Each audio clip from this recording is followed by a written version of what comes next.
उत्तमची गती तो एक पावेन उत्तम भोगेन जीव खाणी समचलन सरोजम सांद्रनिलांबुदाबम जगननिहितपानिं मंडनं मंडनानां तरुण तुलसीमाला कंधरं कंजनेत्रं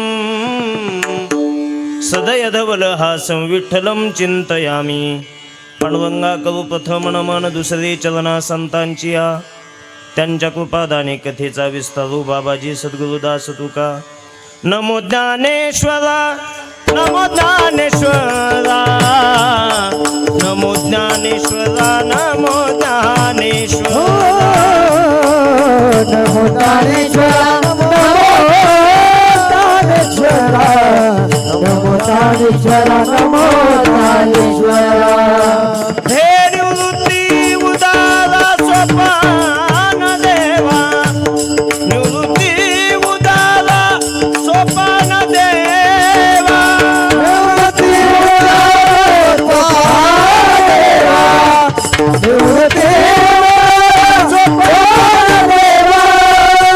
निवृत्ती उदारा सोपान देवा मुक्ताबाई नमो त्रिभुवन पावनी मुक्ताबाई नमो त्रिभुवन पावनी मुक्ताबाई नमो त्रिभुवन पावनी मुक्ताबाई नमो त्रिभुवन पावनी मुक्ताबाई नमो त्रिभुवन पावनी मुक्ताबाई नमो त्रिभुवन पावनी मुक्ताबाई नमो त्रिभुवन पावनी मुक्ताबाई नमो त्रिभुवन पावनी नमो ज्ञानेश्वरा नमो ज्ञानेश्वरा देवतारा सोपान देवा मुक्ताबाई नमो त्रिभुवन पावनी अध्यक्ष जननी देवातीये देवातीये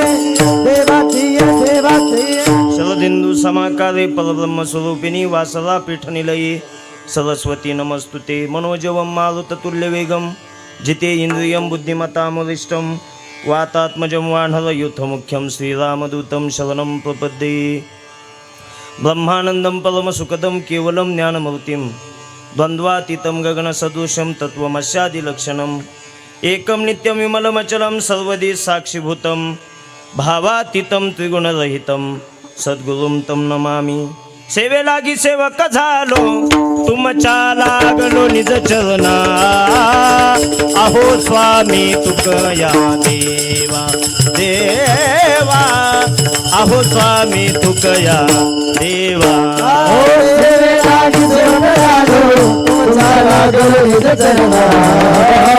अहो स्वामी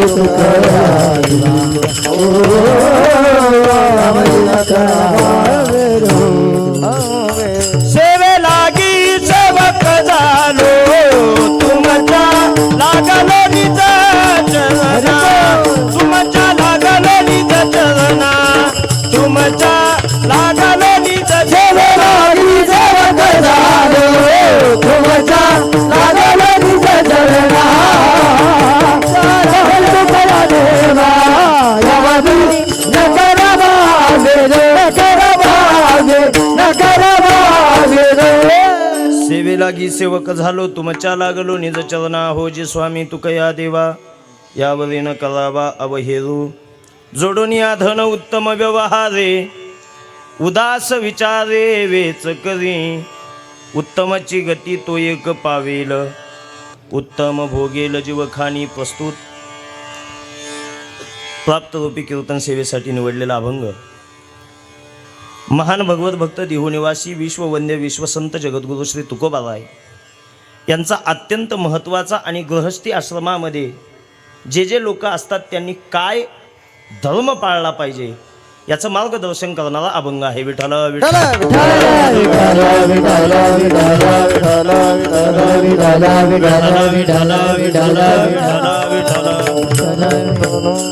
आज ज्या निमित्तानं आपण सगळेजण या ठिकाणी जमलेलो आहोत,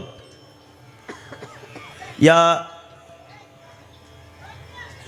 बंदवणे कुटुंबासाठी अत्यंत आनंदाचा हा दिवस, आनंदाची ही तिथी आहे. जन्माला आलेल्या व्यक्तीचं स्वतःचं घर असावं अशी अपेक्षा असते आणि आज त्यांची ती अपेक्षा त्यांच्या कष्टानं पूर्ण झालेली आहे. आणि शिवालय नावाची ही वास्तू अत्यंत दिमाखात या कुटुंबाला वस्ती करण्यासाठी, वास करण्यासाठी, निवास करण्यासाठी या ठिकाणी उभी राहिलेली आहे. त्यानिमित्तानं आमचे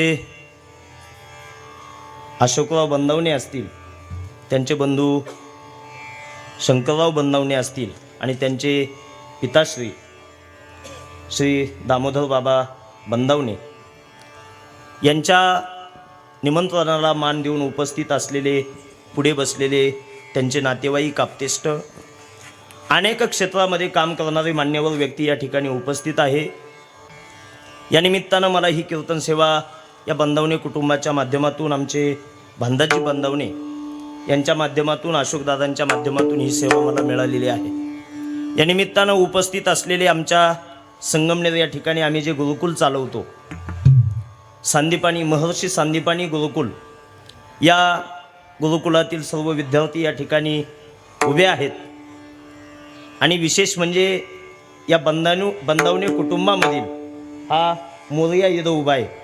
हा सुद्धा संप्रदायाचं शिक्षण ज्ञानोबाराय तुकोबारायांच्या सेवेसाठी या कुटुंबानं दिलेलं आहे आणि आमच्या त्या गुरुकुलामध्ये तो गायन वादनाचं शिक्षण घेतो. एकदा त्याच्यासाठी टाळी वाजून आपण त्याचे आभार मानले पाहिजे. जरा मोठ्या आवाजात टाळी वाजवा, कारण असे एवढ्या मोठ्या बंगल्यातले मुलं गायन वादन भजन याच्याकडे जरा पाठ फिरवतात, नाही का. पण हा ज्या वेळेस संस्थेमध्ये आला त्यावेळेस याचं वागणं कसं होतं आणि आता कसा वागतो, तुम्ही नातेवाईक एकदा कुटुंबाच्या लोकांना विचारून घ्या. कारण आनंदामध्ये आणि सगळं काही जाग्यावर मिळणारे मुलं ज्या वेळेस संस्थेत येतात त्यावेळेस पहिली गोष्ट त्यांना स्वावलंबी व्हावं लागतं. काही कामं असे असतात ते स्वतःला करावी लागतात आणि काही अपेक्षा अशा असतात त्या अपेक्षा बाजूला ठेवाव्या लागतात. हरिभक्त परायण राम महाराज पवळ 200 मुलांना महर्षी संदीपानी गुरुकुलामध्ये अगदी आईची जशी माया असते त्या पद्धतीनं सांभाळतात. म्हणून हे इतके सुंदर असे वारकरी संप्रदायाचे सेवक आपल्याला आज टाळ घेऊन उभे असलेले पाहायला भेटतात. आणि स्वतः आज आमच्या अशोकदादांच्या प्रेमास्तव, भानुदास दादांच्या प्रेमास्तव स्वतः राम महाराज या ठिकाणी पखवाजाच्या सेवेला आहे. एकदा टाळी वाजून त्यांचेही आपण आभार मानूया. खरं तर हे कडूस गाव असेल, भानदास शेठ असतील, अशोकराव असतील, यांचा आणि आमचा जो संपर्क ज्यांनी करून दिला ते हरिभक्त परायण रोहिदास महाराज बर्गे, निवृत्ती महाराज देशमुख इंदोरीकर यांच्यासोबत त्यांनी 8 वर्ष पखवाज वाजवण्याची सेवा केली. आणि त्याचमुळे भानुदास शेठ आणि त्यांचा संपर्क झाला आणि नंतर आमच्या ओळखी झाल्या. आज रोहिदास महाराज या ठिकाणी उपस्थित आहेत. गायनासाठी आमच्या गुरुकुलातील गायनाचार्य, संगीत विशारद, अत्यंत गोड आणि मधुर ज्यांचा आवाज आहे, त्यांच्या गायनामध्ये हलकती आहे आणि हृदयाचा ठाव घेणारा आवाज म्हणून ज्यांच्याकडे पाहिल्या जातं असे हरिभक्त परायण गायनाचार्य गणेशजी महाराज गीते आणि आमच्या संस्थेतील पण आता आळंदीमध्ये स्थायिक असणारे गायनाचार्य हरिभक्त परायण आदित्य महाराज गाडे आणि गायनाचार्य करण महाराज वाघ यांच्यासाठी एकदा टाळी वाजून त्यांचे आपण आभार मानूया. आमचे पोपटदादा या ठिकाणी उपस्थित आहे. पोपटदादा असतील, अशोकराव असतील, आम्ही माऊलींच्या सोहळ्यामध्ये ज्यावेळेस या विद्यार्थ्यांना घेऊन पायी येतो, तुम्हाला एक गोष्ट आम्ही स्वाभिमानानं सांगतो, या महाराष्ट्रामध्ये अनेक वारकरी शिक्षण संस्था आहेत, पण महाराष्ट्रामध्ये फक्त एकमेव आमची वारकरी शिक्षण संस्था अशी आहे, या विद्यार्थ्यांकडून 200 विद्यार्थ्यांकडून माऊलीचा पायी दिंडी सोहळा आम्ही करून घेतो आणि त्यांच्याकडून माऊलींची सेवा करून घेतो. आणि या दिंडीला येत असताना राजगुरुनगरमध्ये आमचे पोपटदादा असतील, अशोकराव असतील, भानदास पाटील असतील, यांच्या माध्यमातून आम्हाला अन्नदान असतं.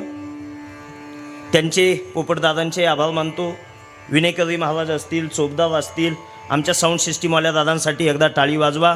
त्यांनी या ठिकाणी गोड अशी सिस्टीम जोडलेली आहे.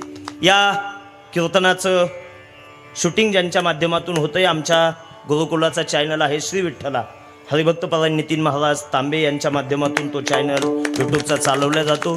त्यांचंही टाळी वाजून आपण या ठिकाणी आभार मानूया. आणि आपल्या कीर्तन सेवेला सुरुवात करत असताना एक विनंती करतो.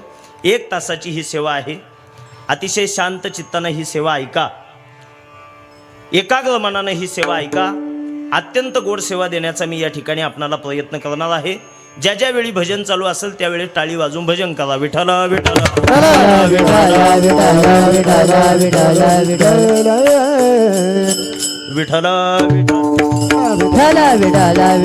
विठ्ठल विठ्ठल विठ्ठल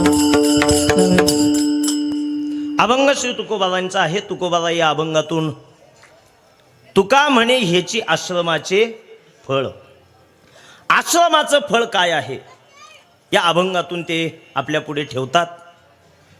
भाविकांनो, या विश्वामध्ये, या सृष्टीमध्ये पहिला फक्त एकटा देव होता. बाकी त्याच्या सोबती कोणी नव्हतं, त्याचंही मन रमत नव्हतं. म्हणून त्या देवाने पहिल्यांदा 84 लक्ष योन्या तयार केल्या. त्याची भगवत भक्ती कुणी करत नव्हतं. पहिलं काहीच नव्हतं इथे. आपण म्हणतो पहिले कोठचे नव्हते काही, तारा सूर्य चंद्र नाही, अवघे शून्यची होते पाही कानोबा तेरे तेरे ते.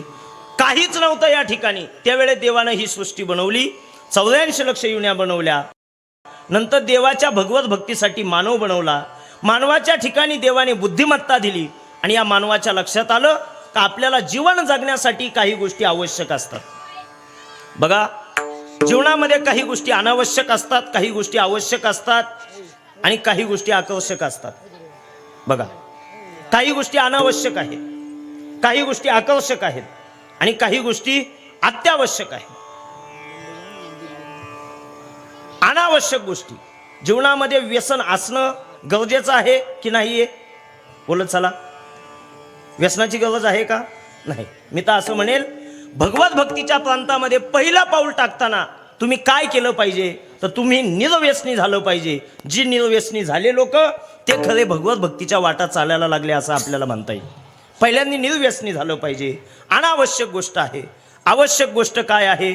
अन्न, वस्त्र आणि निवारा. ह्या आपल्या आवश्यक गोष्टी आहेत. कपडे घालणं आवश्यक आहे की नाही?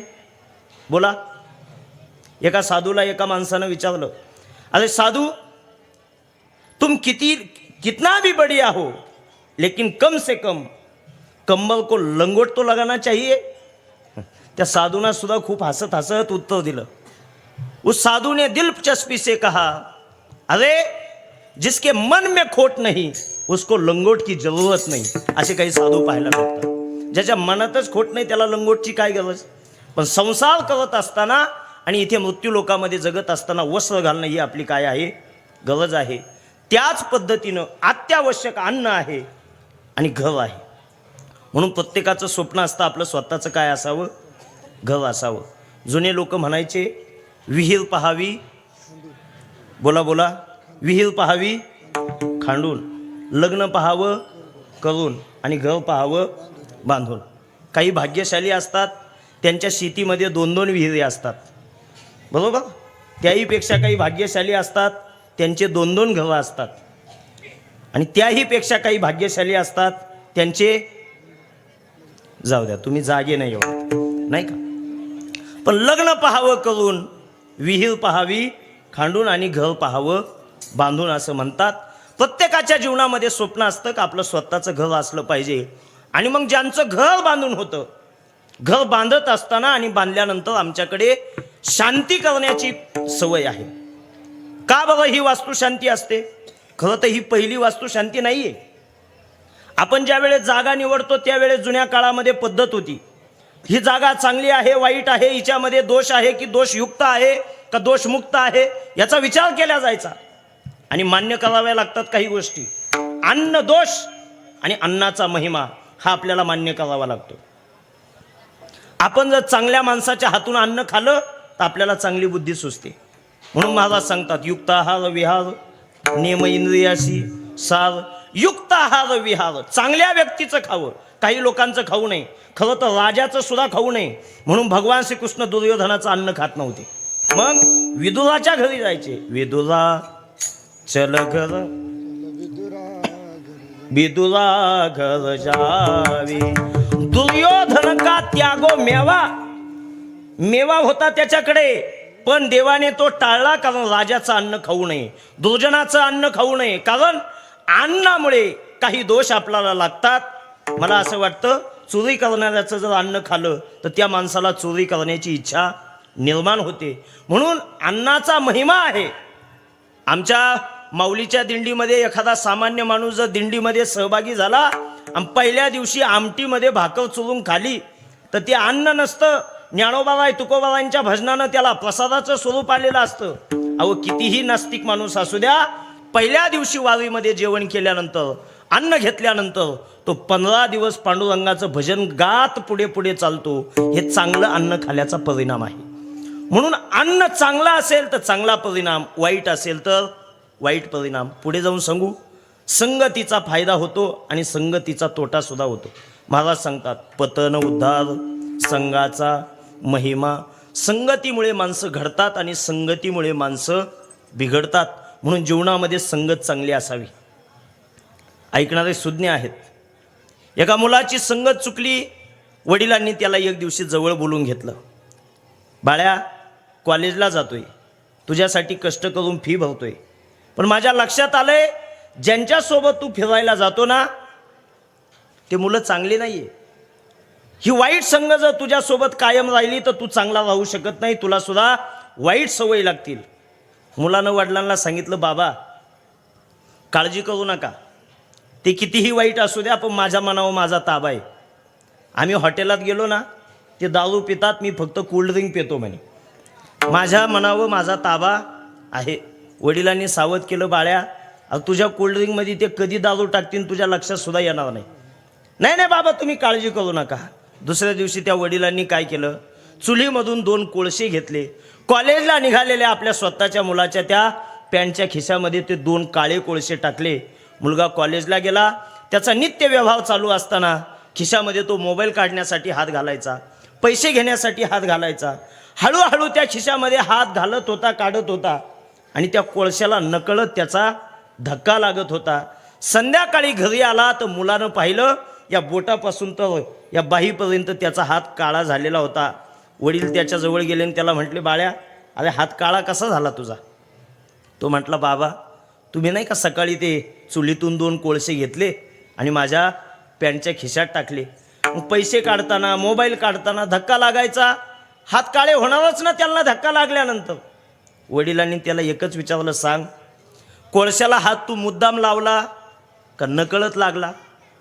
कारण कोळशाला हात लागणं आणि लावणं याच्यात काय आहे, बदल आहे. तू मुद्दाम हात लावला का नकळत लागला? मुलाने सांगितलं, बाबा माझा नकळत हात लागत होता हो. वडिलांनी आपल्या मुलाला एकच सांगितलं, ऐक बाळ्या तुझा नकळत हात कोळशाला लागल्यानंतर तुझा हात काळा कधी झाला हे तुझ्या लक्षात सुद्धा आलं नाही. तसं वाईट मुलांच्या संगतीत राहिल्यानंतर तुझं चांगलं जीवन काळं होऊन तुला कधी कलंक लागेल हे तुझ्या लक्षात सुद्धा येणार नाही. म्हणून ती वाईट संगत सोड पहिली. म्हणून संतांच्या संगतीत गेलं पाहिजे. संतांचे संगती मनोमार्ग गती आकळवा श्रीपती येणे पंते. आणि मग या संतांच्या संगतीत गेल्यानंतर आम्हाला सुख मिळतं. कोणतं? वैष्णवा संगती सुख वाटे जीवा. वैष्णवा संगती सुख वाटे जीवा. संगती सुख वाटे जीवा. वैष्णवा संगती सुख वाटे जीवा. अनेक मी देवा काही ने अनेक मी देवा काही ने वैष्णवा सुख वाटे वैष्णवा संगती सुख वाटे जीवा. संतांची संगत हवी आहे. संतांच्या संगतीनं आपल्या जीवनाचा उद्धार होईल. मान्य करावं लागतं. अन्नामध्ये दोष असतात आणि अन्नामधून फायदे सुद्धा असतात. संगतीमध्ये चांगला परिणाम होतो, वाईट संगतीने वाईट परिणाम होतो असं म्हणतात. एकाच नक्षत्राचा पाऊस पडतो आणि त्या पावसाची वेगवेगळी थेंब असतात. लक्ष द्या माझ्याकडे. तो थेंब जर एखाद्या गटारीत पडला तर त्याला आम्ही गटार म्हणतो. त्याच पाण्याच्या थेंबाला, त्याच पावसाच्या थेंबाला जर गरम वस्तूचा स्पर्श झाला तर त्याचा नाश होतो. त्याच पाण्याच्या थेंबाला जर एखाद्या गुलाबाच्या फुलाच्या पानावर बसण्याचा जर संगत लाभली तर तो असा सूर्यकिरणामध्ये चमकतो. त्याच पावसाचा थेंब जर शिंपल्यामध्ये गेला तर त्याचा मोती होतो आणि त्याच पावसाचा थेंब एखाद्या सापाच्या तोंडात गेला तर त्याचं विष होतं. थेंब तोच आहे, गुणधर्म एकच आहे, पण हे सगळे बदल फक्त कशामुळे होतात? संगतीमुळे होतात. अन्नात दोष असतो, संगतीत सुद्धा दोष असतो, तसा काही भूमीमध्ये सुद्धा दोष असतो. जुन्या काळामध्ये घर बांधत असताना लोक स्वतःच्या हाता एवढं खड्डं खांडायचे, असं एवढं बोटापासून तर कोपरापर्यंत तेवढंच खोल खांडायचे, तेवढंच आडवं आणि तेवढंच उभं. त्याच्यामध्ये पाणी टाकायचे आणि दक्षिण दिशेला 21 पावलं चालत जायचे.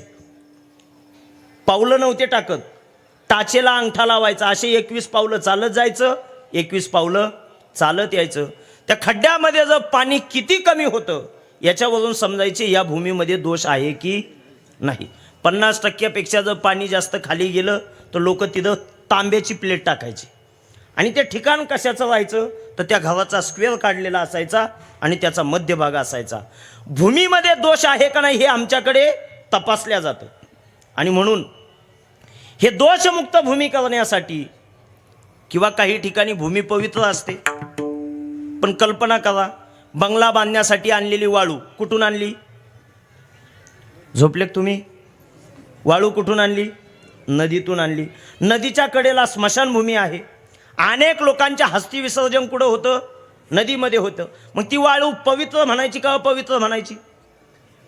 मग त्या वाळूला पवित्र करावं लागतं. एवढंच काय, दरवाजा बसवायचा आहे, दरवाजाचं लाकडाचं काम करणारा कारागीर दारू पिलेला आहे का भजन गातो हे आपल्याला माहिती आहे का? बऱ्याच वेळा बिडी पेता पेता त्या लाकडावरच विजवतात. बरं, ते लाकूड कुठून आलं? ज्या जंगलामध्ये जे लाकूड आहे तिथं काही काळापूर्वी प्राण्या पक्ष्यांना पुरलेलं असतं, तिथं त्यांची हाडं असतात. मग ते लाकूड शुद्ध आहे का अशुद्ध आहे आपल्याला माहिती नाही. आणि म्हणून आपल्याकडे वेगवेगळ्या प्रकारच्या पूजा केल्या जातात. पहिली पूजा असते भूमिपूजन. पहिलं पूजन कशाचं आहे? भूमीचं पूजन. ते पूजन झाल्यानंतर आपण घराचे ज्या वेळेस खांब बांधतो त्यावेळेस त्या खांबाचं पूजन करतात. त्याला आपल्याकडे काय म्हणतात? मराठीत कॉलम. मराठीत काय म्हणतात? कॉलम. आणि मला इंग्लिशमध्ये खांब. असो, तुम्ही बऱ्यापैकी जागे लक्षात येते माझ्या. दुसरी पूजा असते खांबाची पूजा, तिसरी पूजा असते स्लॅबची पूजा, चौथी पूजा असते सगळं घर बांधून झालं का आता शेवटची कडी लावताना एक दरवाजाची गृहप्रवेशाची पूजा. आणि त्यानंतर आज या ठिकाणी जी चालू आहे ती वास्तुशांतीची पूजा. ज्या वास्तूमध्ये आपल्याला राहायचं आहे तिची काय करावी लागते? पूजा. प्रश्न एकच आहे, घरामध्ये भांडणं वास्तू करते का माणसं करतात? बोला बोला. ह्या भिंती एकमेकांसोबत भांडतात का सासू सुनासोबत भांडते? माणसं भांडतात ना. मग पूजा शांती ही घराची असली पाहिजे का माणसांची? हा मोठा प्रश्नच आहे, नाही का? पण त्याचं कारण सांगतो. आत्मा आणि आपला हा देह हे वेगवेगळे आहे. आत्म्यानं मागच्या जन्मामध्ये केलेल्या पापाचे भोग आपल्याला यावेळेस भोगावे लागतात. खरं तर देह त्याच वेळेस तो संपला, पण आत्मा पुढे आला, आपण नवीन देह धारण केला. मागच्या जन्मामध्ये चेतन आत्म्याने जर काही पाप केले तर या जन्मामध्ये या शरीराला त्याचे परिणाम भोगावे लागतात. त्याच पद्धतीनं या घरामध्ये आपण जरी चेतन स्वरूपानं राहत असलो तर या जड वस्तूचा सुद्धा आपल्यावर प्रभाव होतो. म्हणून करावी लागते ती वास्तुशांती. आज या ठिकाणी ही वास्तुशांती होते. या निमित्तानं निवडलेला जो अभंग आहे तो तुकोबारायांचा आहे. तुकोबाराय सांगतात, ह्या मूलभूत गरजा पूर्ण करण्यासाठी आपल्याला धन पाहिजे असतं, पण ते धन कसं मिळवावं?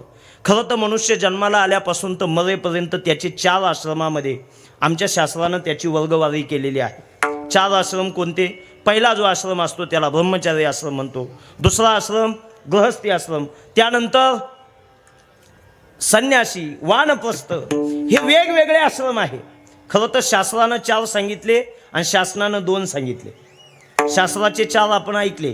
ब्रह्मचारी, गृहस्थी, संन्यासी, वानप्रस्थी हे 4 आश्रम शास्त्रानं सांगितले आणि शासनानं 2 सांगितले. त्याच्यामधला एक वृद्धाश्रम आणि एक अनाथ आश्रम.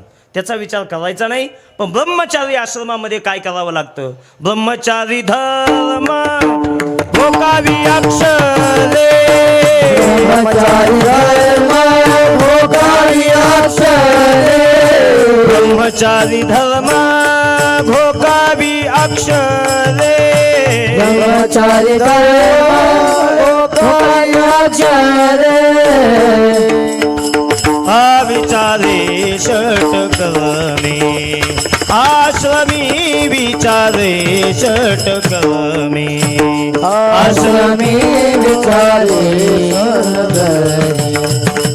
आश्रमी विचारे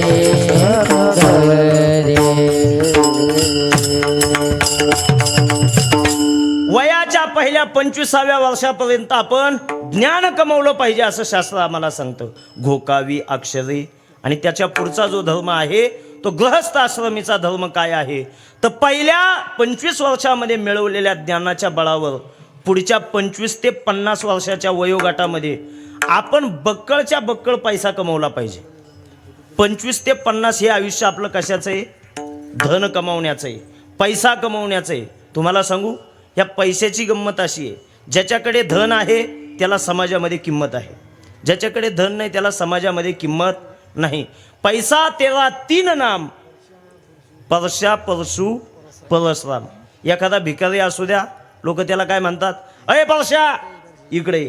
थोडा पैसा येऊ द्या, त्याला लोक काय म्हणतात? परशु. आणि चांगला श्रीमंत होऊ द्या, त्याला काय म्हणतात? परशुराम. याच्या पुढे सांगू, श्रीमंताच्या घरातली शेळी मरू द्या, ऐकताय ना तुम्ही? श्रीमंताच्या घरातली शेळी मरू द्या, त्याला भेटायला अख्खं गाव जातं. आणि गरिबाच्या घरातली मुलगी मरू द्या, त्याच्या दारावर कोणीच जात नाही.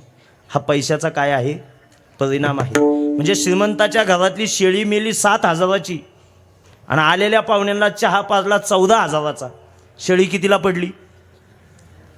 पण धनाची ही मजा आहे. ज्याच्याकडे धन, धनवंताला लागे सर्व मानताय जगे, सर्व मानताय जगे, सर्व मानताय जगी, धनवंता लागे सर्व मानताय जगे, सर्व मानताय जगे, सर्व मानताय जगे, धनवंता लागे सर्व मानताय जगे, सर्व मानताय जगे, सर्व मानताय जगे, धनवंता लागे सर्व मानताय जगे, सर्व मानताय जगे, सर्व मानताय जगे, माझे जगे नाव धनवंता लागी. टाळी वाजवा, टाळी सर्व गायक वादकांसाठी. धनवंता लागी सर्व मान्यता आहे जगी. धनवानाला या समाजामध्ये चांगली किंमत असते. आणि म्हणून मला असं वाटतं जीवन जगण्यासाठी आपण नक्की धन कमवलं पाहिजे. पण ते धन कशा पद्धतीनं कमवलं पाहिजे? तुकोबारांनी निवडलेल्या अभंग. जोडणी आधन उत्तम व्यवहार, जोडणी आधन उत्तम व्यवहार, जोडणी उत्तम व्यवहार, जोडणी उत्तम व्यवहार, जोडणी आधन उत्तम व्यवहार,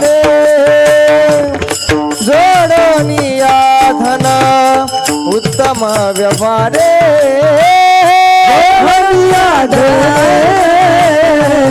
उत्तम व्यवहार, जोडणी उत्तम व्यवहार, उदास विचारे वेस करे, उदास विचारे वेच करे, उत्तमाची गती तो एक पावेल, उत्तमाची गती तो एक पावेल विचारणे सकरी उदास विचारणे करी उत्तमाची गती तो एक पावेला उत्तमाची गती तो एक पावेला जोडनिया धन उत्तम व्यवहारे उदास विचारे वेच करी उदास विचारे वेच करी उदास विचारे जोडनिया धन उत्तम व्यवहारे उदास विचारे वेच करी उदास विचारे वेच करी उदास विचारे वेच करी उदास विचारे वेच उदास विचारे वेच करी टाळी वाजवा टाळी पहिल्या प्रमाणासाठी. जोडून या धन महाराज सांगतात उत्तम व्यवहार असला पाहिजे. ज्या अर्थी महाराज उत्तम व्यवहारानं धन कमवा म्हणतात त्या अर्थी कोणता तरी वाईट सुद्धा व्यवहार आहे असं आपल्याला म्हणावं लागेल. आजच्या काळामध्ये धन कमवण्यासाठी लोक कोणत्याही मार्गाला जातात. म्हणून मी सांगतो आपल्या महाराष्ट्रात दोन गोष्टी कायम घडतात. त्यातली पहिली गोष्ट, अभ्यास न करता मार्क मिळवण्यासाठी काही जण पळतात आणि कष्ट न करता श्रीमंत होण्यासाठी काही पळतात आणि मग चुकीचा मार्ग निवडतात. कोणते चुकीचे मार्ग आहे? अभ्यास न करता जास्त मार्क मिळवण्याची अपेक्षा आणि कष्ट न करता जास्त धन मिळवण्याची अपेक्षा. त्यामुळे आपल्या महाराष्ट्रात दोन गोष्टी कायम होतात. एक पहिली गोष्ट म्हणजे पेपर फुटतो आणि दुसरी गोष्ट म्हणजे लॉटरी फाटते. हे दोन गोष्टी का होतात? कष्ट न करता लोकांना पैसा मिळवायचा आहे, चुकीच्या मार्गाने पैसा कमवायचा आहे, ज्याला शुद्ध मराठी भाषेमध्ये ब्लॅक आणि व्हाईट मनी म्हणतात. बरोबर आहे ना? चांगल्या पैशाला काय म्हणतात? बोला बोला. व्हाईट. आणि वाईट पैशाला ब्लॅक मनी म्हणतात. ही सोपी भाषा झाली आपल्याला समजण्यासाठी. जी लक्ष्मी येते ती पुढच्या दारानं येते आणि वाईट धन येतं ते गपचीत येतं, ते कुणाला समजत सुद्धा नाही. मला असं वाटतं धन मिळवत असताना चांगल्या मार्गानं घर बांधताना सुद्धा आपल्या कष्टाच्या पैशाचं घर असावं. सांगू मी तुम्हाला, दुसऱ्याचं घर जो बळकवतो त्याला एक तर साप म्हणतात नाही तर राक्षस म्हणतात. एक तर काय म्हणतात? साप, नाही तर दुसरं राक्षस. वारूळ कोण बांधतं? बोला बोला. वारूळ कोण बांधतं? मुंग्या. आणि त्याच्यावर अधिकार कुणाचा? सापाचा. म्हणून सापाला मारताना पहिल्यांदा त्याचं तोंड ठेचतात. का? तर त्याच्या तोंडात काय असतं? विष असतं. सापाला मारायचं असलं तर त्याचं आधी तोंड ठेचतात, कारण विषाची बाजू पुढे आहे. ज्याच्या बोलण्यामध्ये विष असेल त्याचं सुद्धा पहिल्यांदा तोंडच ठेचलं पाहिजे, नंतर बाकीचा इलाज केला पाहिजे. पहिली गोष्ट आहे का, दुसऱ्याच्या घरावर जो कब्जा मिळवतो त्याला एक तर साप म्हणतात, नाही तर दुसरं म्हणजे राक्षस म्हणतात. भगवान महादेवाचं पार्वतीचं लग्न झालं. कुबेराला वाटलं महादेवाला काहीतरी भेटवस्तू दिली पाहिजे, म्हणून पहिली भेटवस्तू कुबेरानं भगवान महादेवांना दिली आणि ती भेटवस्तू होती सुवर्णनगरी. तिचं नाव लंका. देवाला दिलेली ही कुबेरानं भेट आहे. घरकुल योजना शासनाची नाही आहे, आमच्या वारकऱ्यांची असं म्हणावं लागेल. पहिलं घरकुल मिळालं ते कुणाला? महादेवाला मिळालं.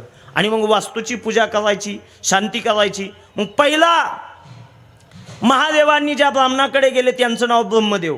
ब्रह्मदेवानं महादेवाला सांगितलं, महादेवजी आता जमणार नाही, वय झालंय, केस सफेद झाले, अंगामध्ये ताकद राहिली नाही, गळ्यामध्ये आता गाता येत नाही, आता जमणार नाही, माझ्या मुलाला घेऊन जा, पुलस्तला घेऊन जा. त्यांच्याकडे गेले, त्यांनीही नकार दिला. ते म्हटले माझ्या मुलाला घेऊन जा. त्यांनीही नकार दिला, म्हणे माझ्या मुलाला घेऊन जा. आणि मग शेवटी रावणाला त्या वास्तुशांतीच्या पूजेला घेऊन आले. जेव्हा वास्तुशांतीच्या पूजेला रावणाला घेऊन आले, अत्यंत सुंदर पूजा त्या महादेवाच्या त्या लंकेची रावणानं केली. महादेव प्रसन्न झाले, रावणाला बोलले, बोल तुला काय पाहिजे ते देतो. आता तो रावण होता. बऱ्याच वेळा असं होतं, जे नास्तिक लोक असतात किंवा भामटे असतात त्यांनी त्यांच्या फायद्याचे अभंग सुद्धा पाठ करून ठेवलेले असतात. म्हणजे गावामध्ये 5 रुपये टक्क्यानं पैसे जो वाटतो तो सुद्धा श्रद्धांजलीमध्ये ज्ञानोबारायांची ओवी म्हणून बोलायला सुरुवात करतो, कारण त्यानं त्याच्या हिताचं त्यानं काय केलेलं असतं? पाठ केलेलं असतं. त्या रावणानं सुद्धा हिताचं पाठ केलेलं होतं. महादेवाच्या घराची पूजा हे भोळं दैवत आहे, शिव भोळा चक्रवर्ती. लक्षात आलं. आणि मग महादेवाला रावण म्हटले, ज्या वास्तूची पूजा मी केली ती वास्तू मला पाहिजे.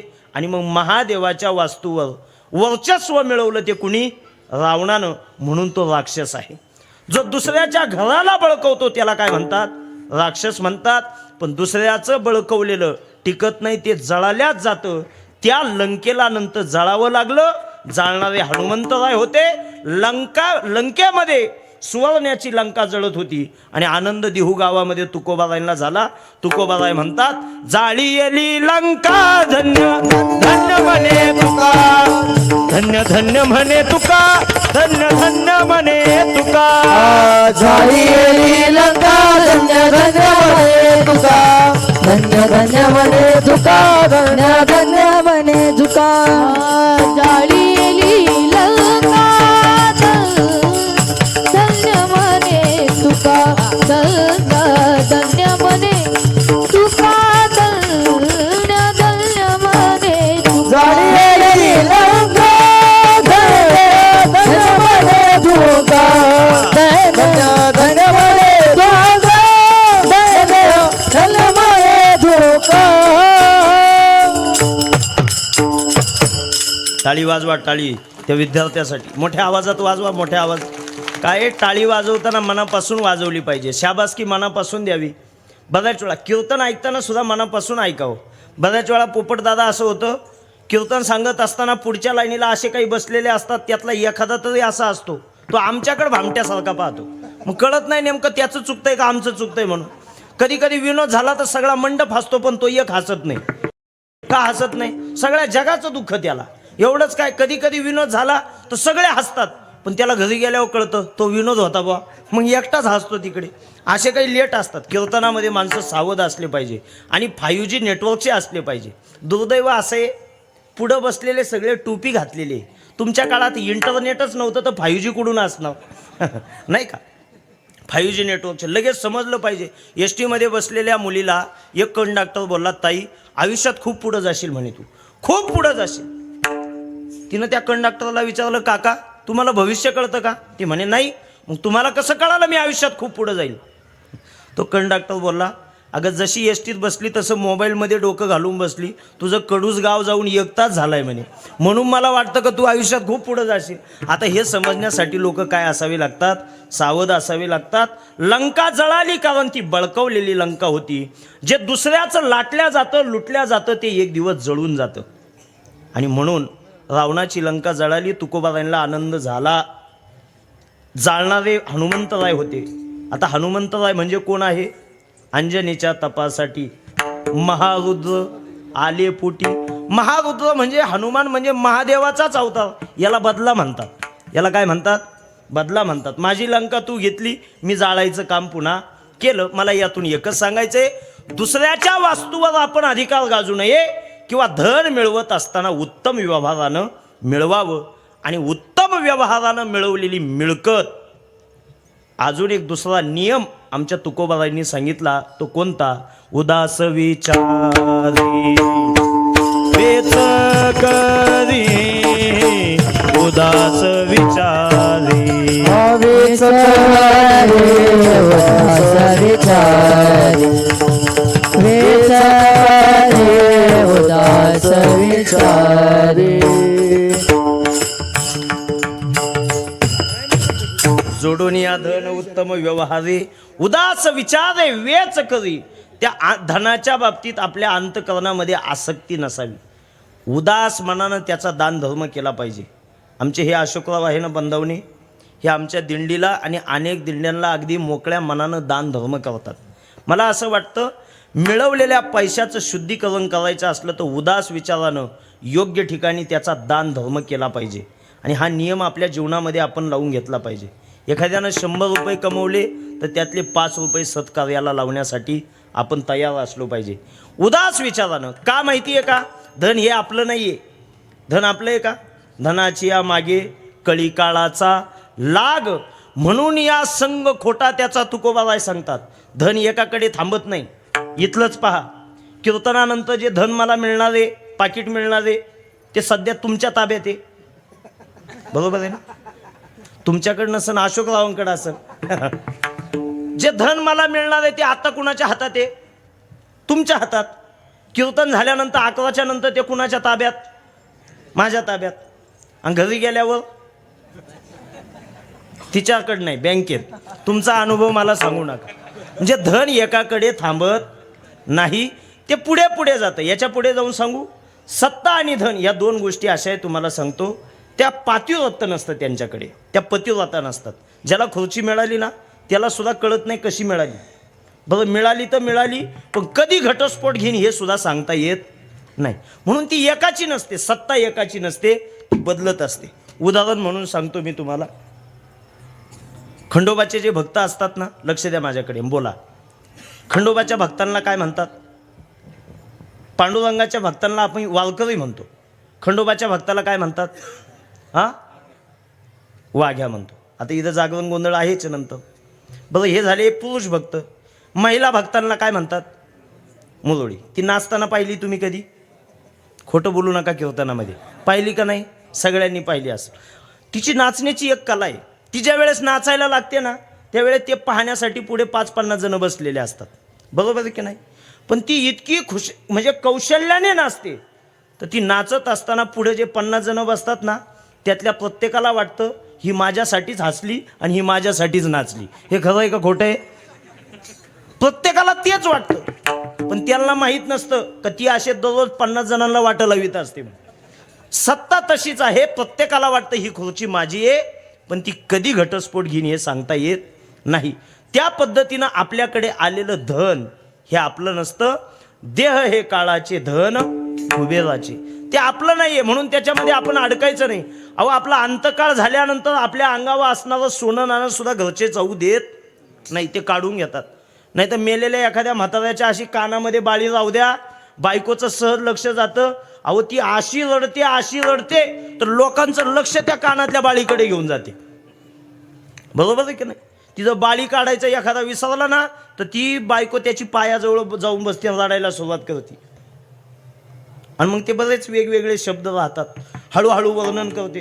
अहो, काय तुमचा रुबाब, काय गळ्यामध्ये सोन्याची साखळी शोभायची, आणि मोठ्या मोठ्यानं गळं काढी शेवटी म्हटली, अहो पण ती कानातली बाळी एवढंच म्हणून थांबली, पुढं काही बोलली सुद्धा नाही. आंघोळ घालणाऱ्यांच्या लक्षात आलं कानातली बाळी तशीच आहे.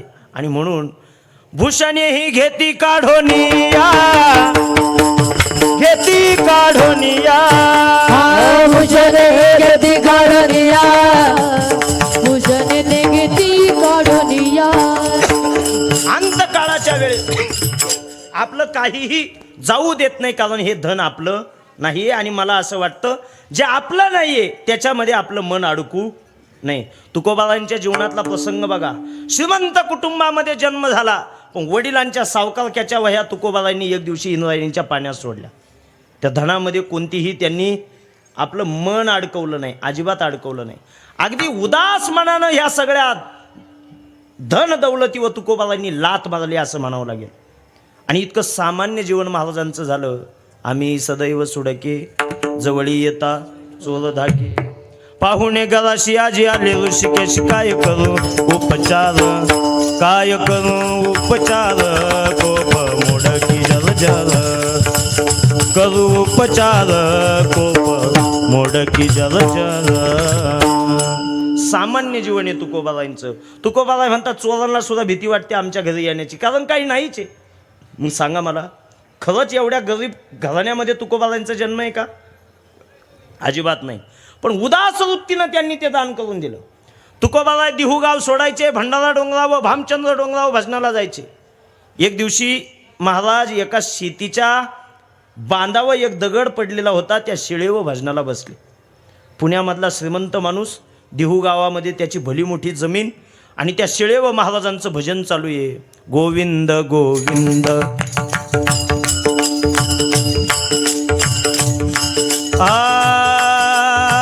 गोविंद गोविंद गोविंद गोविंद, मना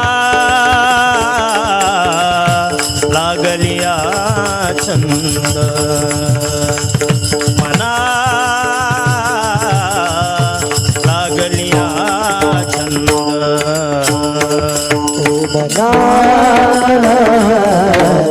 लागलिया छेद मना मना लागलिया छेद मग गोविंद ते काया टाळी वाजवा मग गोविंद ते काया भेद नाही देवातया भेद नाही भेद नाही देवातया भेद नाही देवातया भेद नाही देवातया भेद नाही भेद नाही देवातया भेद नाही देवातया भेद नाही देवातया गोविंद गोविंद हा गोविंद गोविंद मना लागलिया छंद मना मना लागलिया लागलिया छंद लागलिया छंद महाराजांचं भजन चालू आहे त्या शेळीवर बसून सगळ्यांनी वाजवायचे असतील तर नाही का अशा थोड्या टाळ्या वाजल्या ना मला डाऊट येतो चुकलो का काय म्हणून पुढं स्वर गेला का काय म्हणून वाजवलं तर वाजवा एकदा सगळ्यांनी मोठ्या आवाजात मना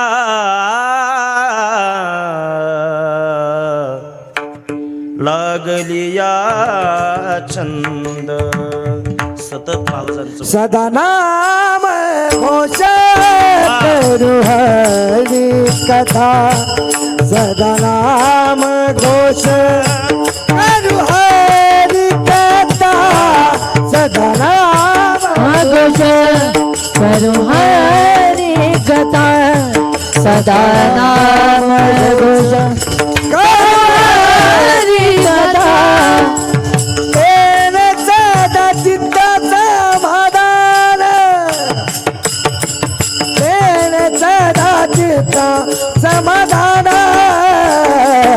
सर्व सुख झालो सर्व लंकार सर्व सुख झालो सर्व लंकार सर्व सुख झालो सर्व लंकार सर्व सुख झालो सर्व सर्व सुख झालो सर्व अलंकार सर्व सुख झालो सर्व अलंकार सर्व सुख झालो सर्व अलंकार सर्व सुख झालो सर्व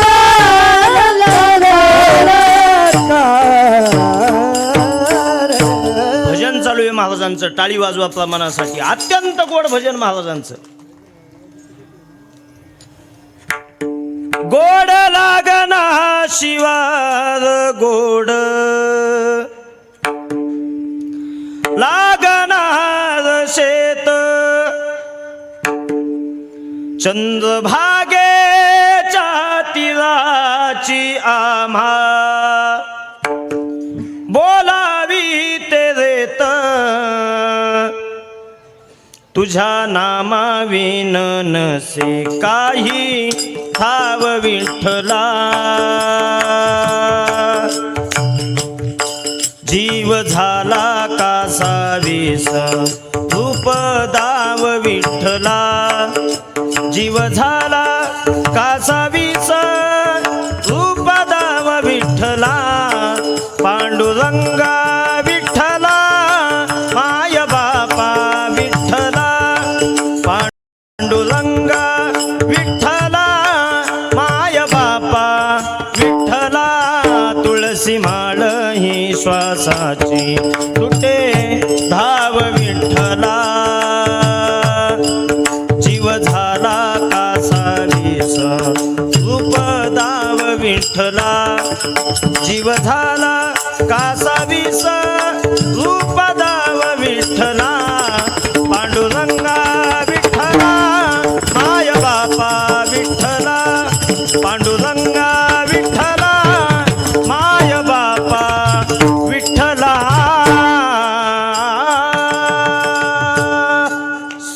महाराजांचं भजन चालू आहे.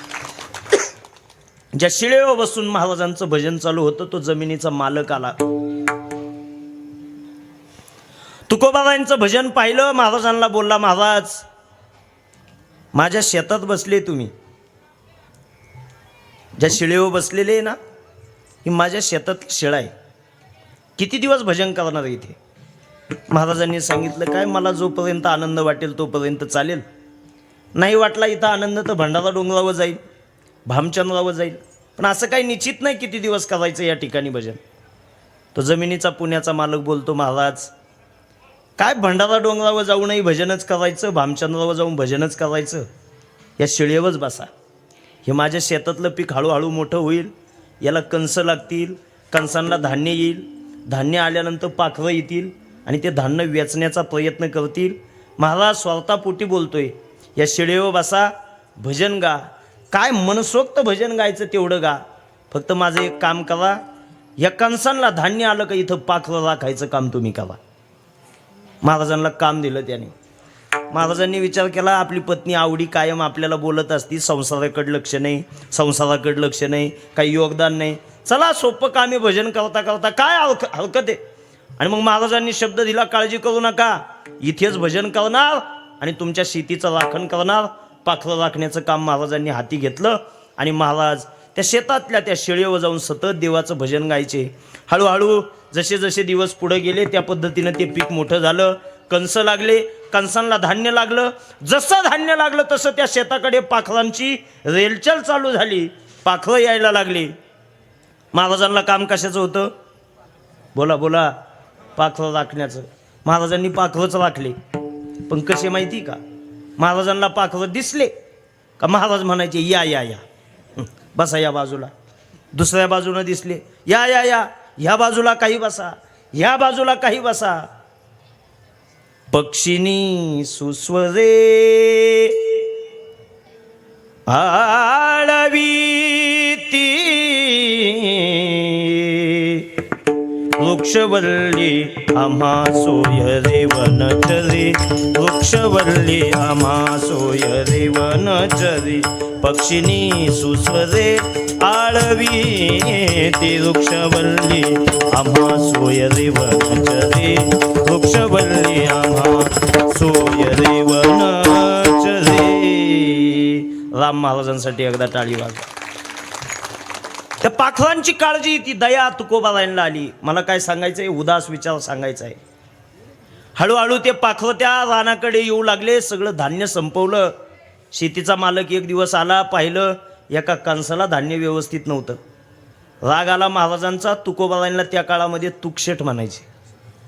तुकशेठ, अहो तुम्हाला काय काम दिलं, काय वाढवपणा केला तुम्ही? भजनामध्ये एका कणसाला धान्य ठेवलं नाही. चला पंचांपुढे गावात. महाराजांना दिहू गावामध्ये आणलं, पंचांपुढे उभं केलं. फक्त उभं नाही केलं, बैठक बसली. ऐका समाज कसा असतो. दुष्काळाच्या काळामध्ये या दिहूच्या पंचकोशीला आमच्या तुकोबारायांनी धनधान्य वाटून जिवंत ठेवलं. त्याच लोकांनी काय दिलं तुकोबारायांना? त्या दिहू गावाच्या पंचांपुढे तुकोबाराय खाली बसलेले आणि पंच असे वर बसलेले न्यायनिवाडा करण्यासाठी. तुकशेठ, खरंय का हे सगळं धान्य खाल्लंय? पंचांना महाराजांनी सांगितलं, हो खरंय. जमीन मालकाला विचारलं, किती धान्य झालं असतं? तो बोलला, झालं असतं 2-3 खंडी. 2-3 खंडी झालं असतं. महाराजांना विचारलं, हे बोलतात ते खरंय का? 2-3 खंडी धान्य झालं असतं का?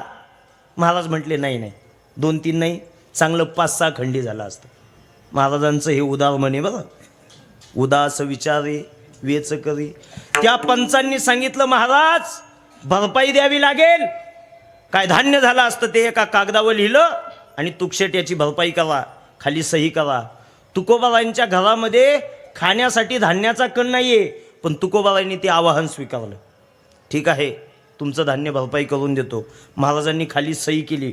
न्यायनिवाडा पहिला झाला आणि नंतर वस्तुस्थितीमध्ये किती धान्य खाल्लं हे पाहण्यासाठी पंचमंडळी, तुकोबाराय आणि जमिनीचा मालक त्या बांधावर येऊन उभे राहिले. महाराजांनी त्या शिळेवर बसून भजन केलं होतं. त्याचा फायदा असा झाला, तर आतापर्यंत सगळ्या पाखरांनी ते धान्य खाल्लेलं होतं आणि म्हणून तुकोबारांनी भरपाई करून द्यायची असा पंचांचा निर्णय होता. पण प्रत्यक्ष शेती पाहायला गेले तर प्रत्येक कणसामध्ये आणि त्या धान्याच्या रूपानं माझा पांडुरंग त्या शेतीमध्ये डोलत होता. हे तुकोबारांनी भक्ती केलेल्या भक्तीचं फळ होतं. पाय धरले जमिनीच्या मालकानं महाराजांचे, महाराज माफ करा, माझ्याकडून चूक झाली. पंचमंडळी हात जोडू लागले, महाराज नकोय तुमची भरपाई, काय तुमच्या वाट्याला असेल त्यापेक्षा जास्त घेऊन जा, पण मला भरपाई नकोय. महाराजांनी सांगितलं, बघा उदास विचारे कशाला म्हणता. तुकोबारांनी त्यावेळेस सांगितलं, माझ्या वाट्याचं जे धान्य असेल ना ते पुण्याच्या पेठेमध्ये विका, बाजारपेठेमध्ये विका आणि त्यापासून येणाऱ्या पैशातून देहू गावातल्या पांडुरंगाच्या मंदिराचा जीर्णोद्धार करा. आणि त्या पैशातून महाराजांच्या पांडुरंगाच्या मंदिराचा जीर्णोद्धार झाला. याला काय म्हणतात? उदास विचारी वेच करी, उदास विचार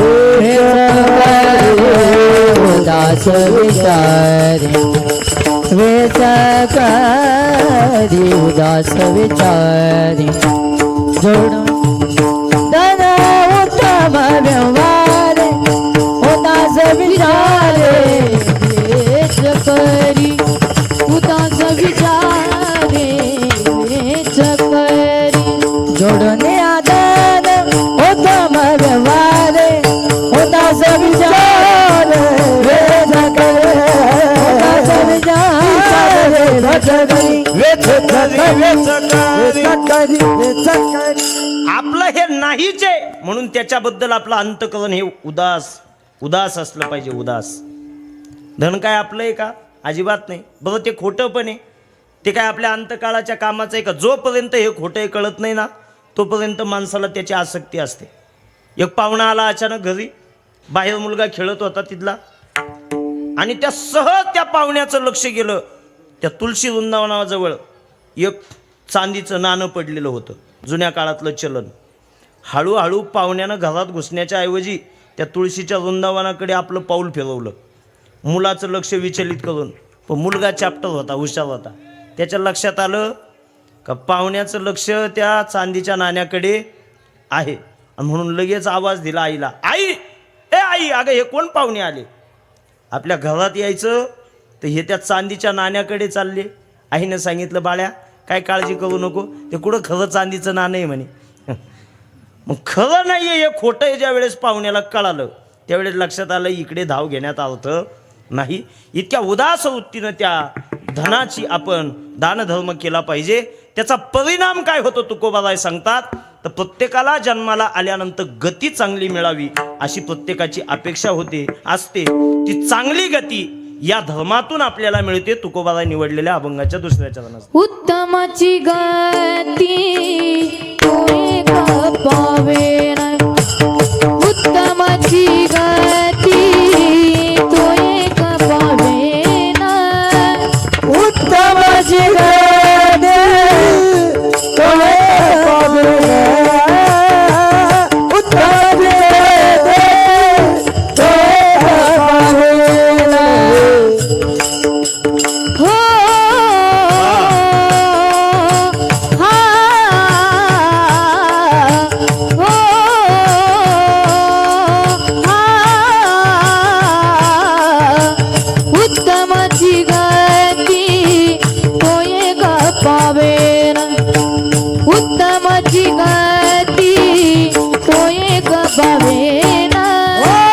उत्तमाची गती तोय पावेन, उत्तमाची गती तोय पावेन. उत्तम भोगीन, उत्तम भोगीन जीवकानी, उत्तमाची गती तोय पावेन, उत्तमाची गती तोय पावेन. उत्तमाची गती तोय पावेन, उत्तमाची गती तोय पावेन. उत्तमाची गती तोय पावेन, उत्तम भोगीन जीवकानी.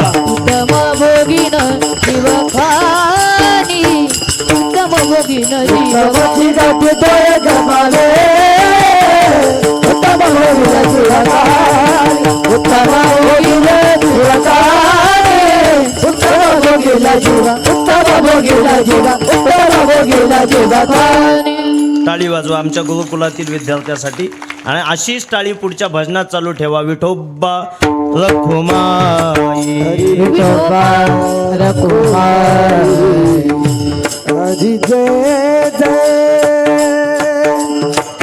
हरी जय जय हरी जय जय हरी जय जय जय जय जय जय जय विठोबा रखुमाई विठोबा रखुमाई जय जय विठोबा हरी जय जय हरी जय जय जय जय जय जय जय जय जय जय जय जय जय जय विठोबा रखुमाई जय जय विठोबा रखुमाई हरे जय जय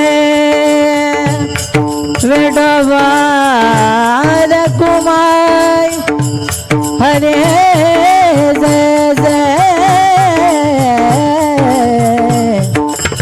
विठोबा रखुमाई जय जय विठोबा हरी जय जय हरी जय जय जय जय हरी जय जय हरी जय जय जय जय जय जय जय विठोबा रखुमाई जय जय विठोबा रखुमाई हरी जय जय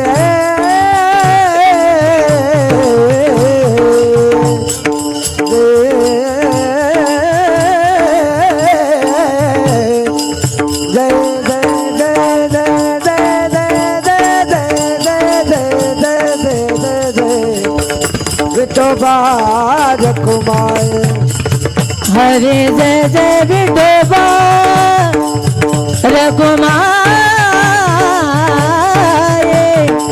विठोबा रखुमाई रखुमाई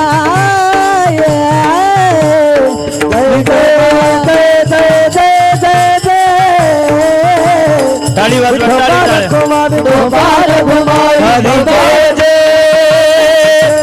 जय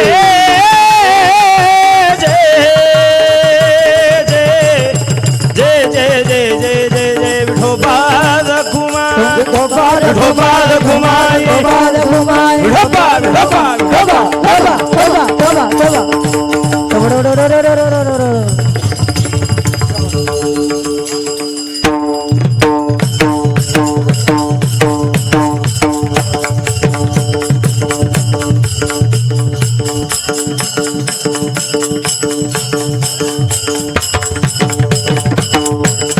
टाळ वाजवा टाळ हा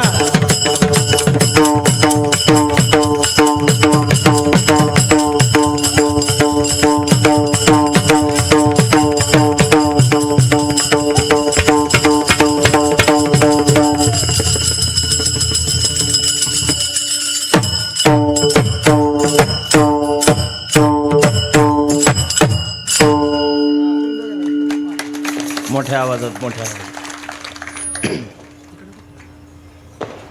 उदास वृत्तीनं दान धर्म करणाऱ्या धनामुळे आपल्याला उत्तम गती मिळते. महाराज सांगतात उत्तमाची गती तो एक पावेन.